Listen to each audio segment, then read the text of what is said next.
What's up? My name is Toby. Welcome back to Daily Delight. And today we're going to be talking about lust and how to overcome it, put it behind you, and let you tell it who's boss. So we're going to be opening up to Proverbs chapter 5, and we're going to read to chapter 6. And we're going to learn about lust and how the Lord can help us with it throughout the whole process of it all. So if we dig straight into chapter 5, it starts to say, "My son, attend unto my wisdom, and bow thine ear to my understanding, that thou mayest regard discretion, and that thy lips may keep knowledge. For the lips of a strange woman drop as an honeycomb, and her mouth is smoother than oil. But her end is bitter as wormwood, sharp as a two-edged sword." All right, this is important right here. This right here is saying, in other words, the woman that this is talking about can be referred to as the devil and temptation and pretty much just lust as a whole. Lust is going to seem soothing. It's going to seem something like rich, like honey, and something like attractive like that. But this paragraph right after that, or the verse right after that, says that it's sharp as a two-edged sword, and that it's gonna cut you. No matter which way you hold it, it's gonna cut you some way. So you got to be careful with it all. And then it continues to say, her feet go down to death, her steps take hold on hell. It's just gonna keep dragging you down there. If you take one step into your lustful desires, you're just gonna fall down the stairs on your way to hell, and that's a bad way. You don't want to do that. You're gonna be moving up those stairs out of your way of hell.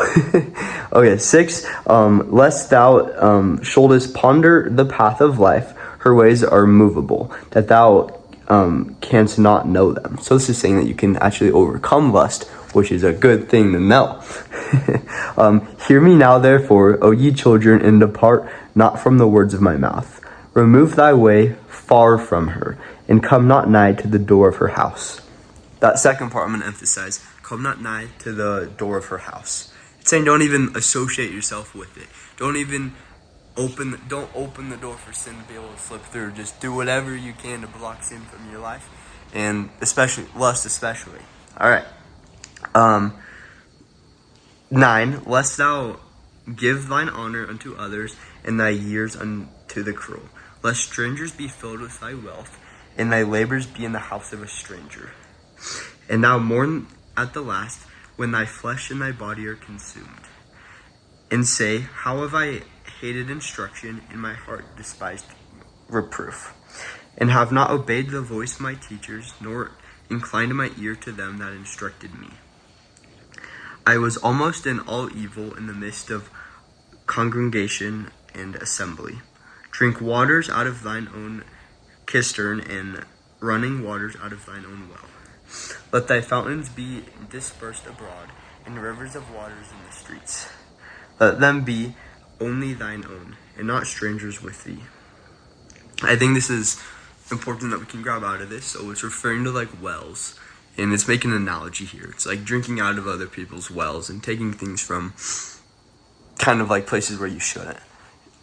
God created the ability to make creation. He made the ability to create life, but that is something that you should keep precious to you, and something that should be like sacred to you. It should be something that you and your significant other share only between the two of you. You guys shouldn't be going out to other people's fountains, taking the waters from it. Rather, you guys should share your fountain with each other and make the most of what you can with your guys' fountain.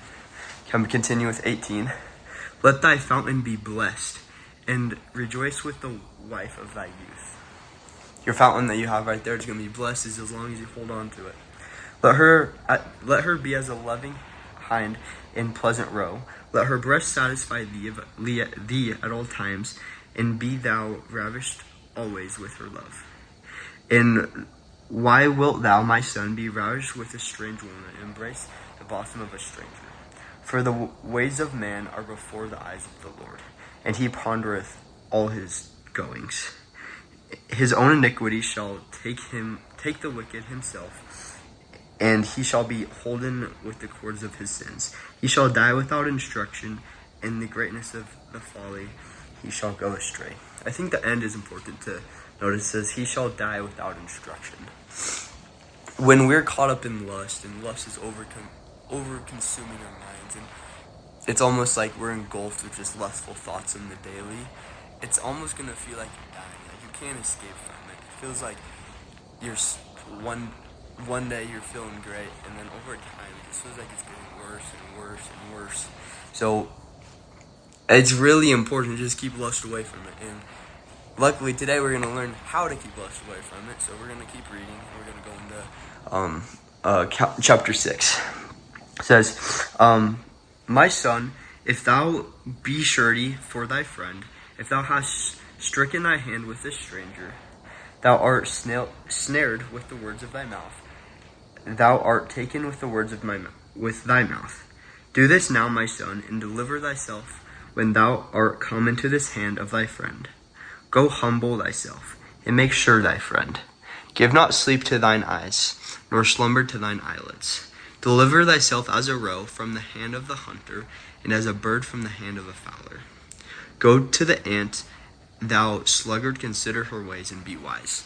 Okay, that was probably a little confusing for you guys, but I want to emphasize verse 6 that we just read, and it says, go to the ant, thou sluggard, consider her ways, and be wise. This right here is an analogy for us that it's hard to catch, but is important to recognize. We can picture an ant as being a really hard worker. They lift these heavy weighted objects that weigh a lot more than they do. They work all day and night, and they're constantly just working and making their whole system work together. So it's encouraging us to do similar things like an ant. Make use of our time, do it well, work hard, do things that challenge ourselves. And from doing those things, it makes us more disciplined, and it makes us more capable of being able to resist lustful temptations. So yeah, and then we go into 7, and it says, which having no guide, overseer, or ruler, provideth her meat in the summer, and gathereth her food in the harvest.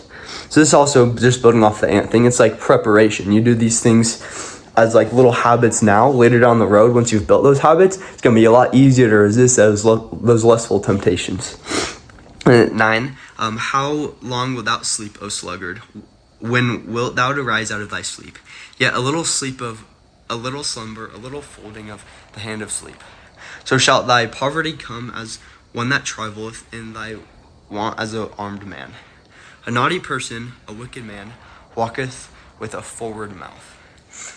These last couple of verses are kind of saying, like, sometimes sin can be confusing, and you can get caught up in it all just from being lazy and not watching what you're doing. And I think it's important to recognize you should be watching what you're doing. You shouldn't be lazy. You should be determined to keep moving forward, and it's going to make it a lot easier for sin to just not be a part of your life. It's going to be easier for you to resist those temptations. 13, he winketh with his eyes, he speaketh with his feet, he teacheth with his fingers. Forwardness is in his heart, he deviseth mischief continually, he soweth discord. Therefore shall his calamity come suddenly. Suddenly shall he be broken without remedy.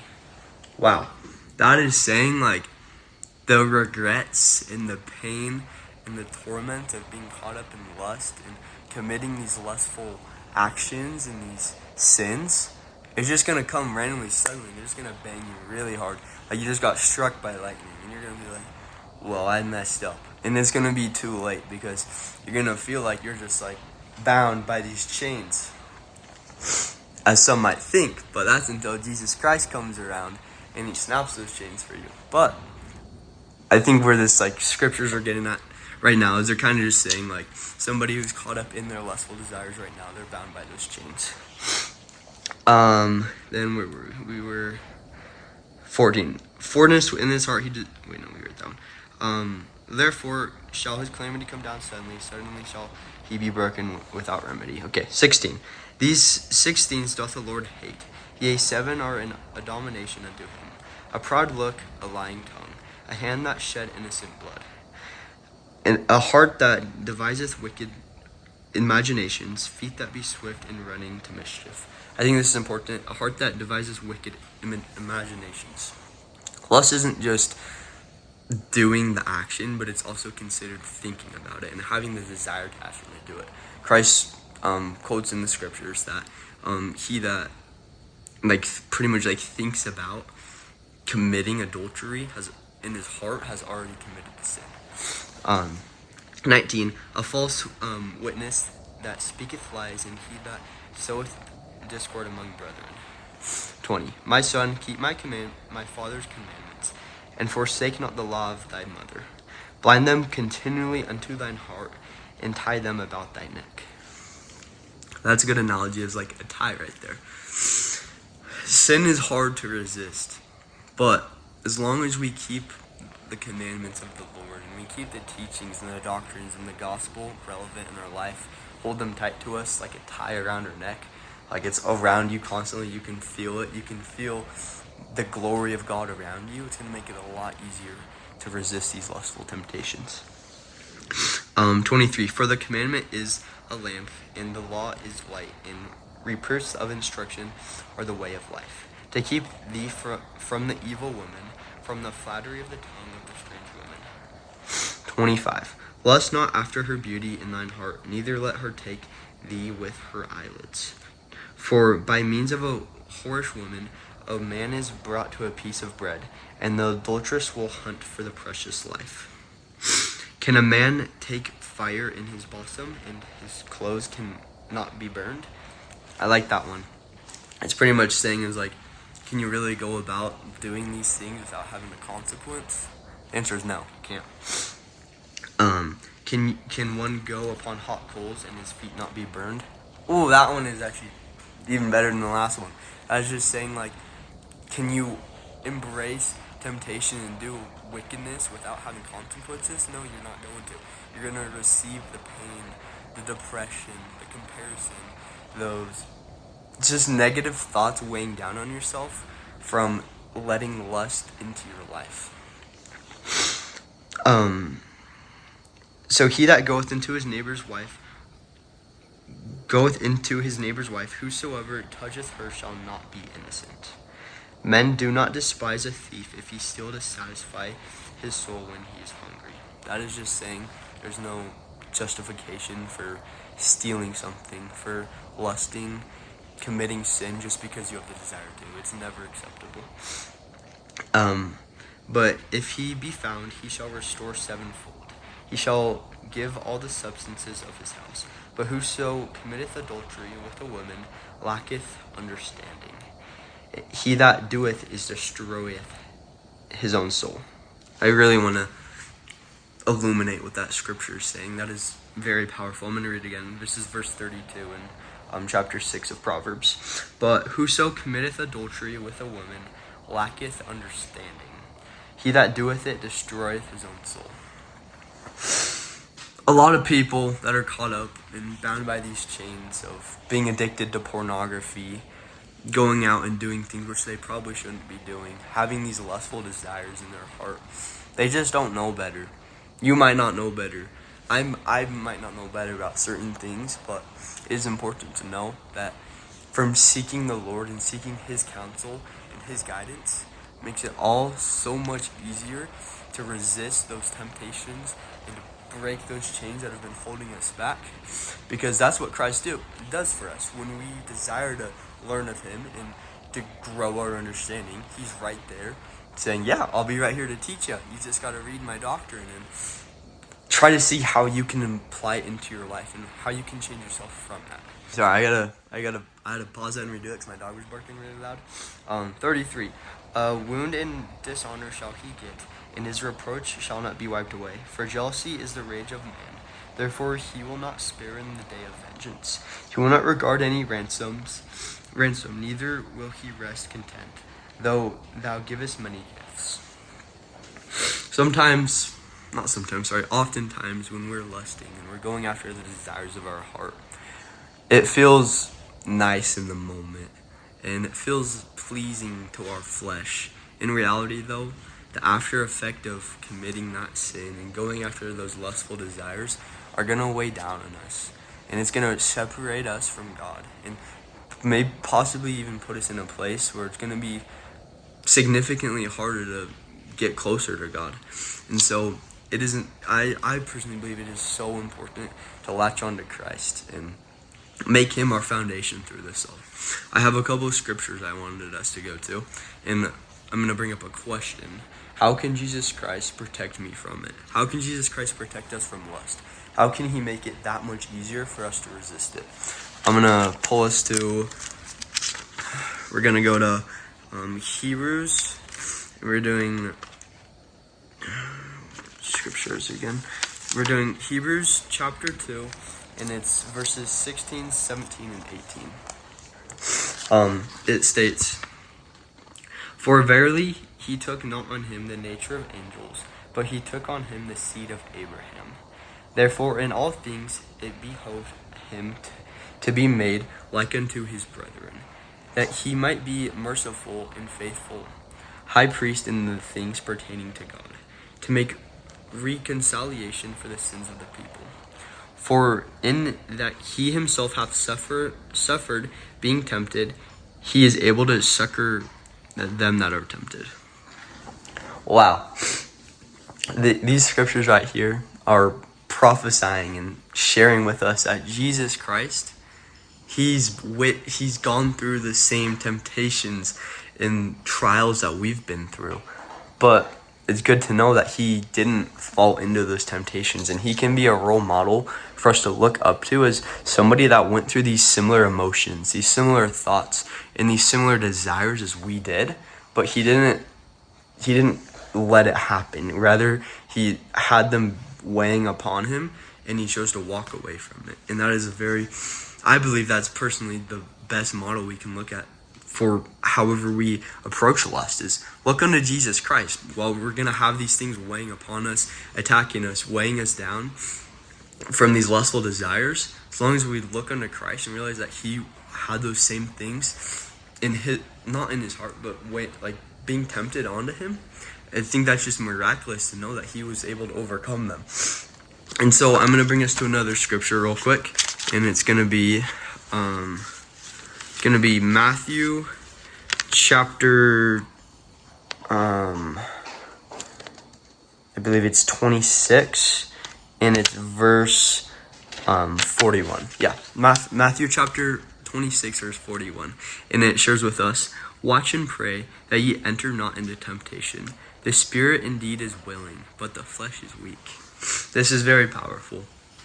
This right here is how I believe that is the easiest way to overcome lust, is just to pray, talk to God, communicate with him, tell him that you want to overcome this. Don't just say yourself, "I want to overcome lust. This is hard for me. I'm addicted to pornography. I'm addicted to watching this and that. I'm addicted to doing this and that."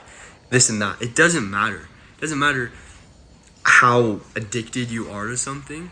If you reach out to God and tell him honestly, with sincereness in your heart, that you want to overcome this challenge, I promise you, God is going to allow you to do so, and his spirit is going to help you along the way and overcome these challenges. So I invite you on the other end of this video to pray to God, talk to God, tell him that you want to overcome it.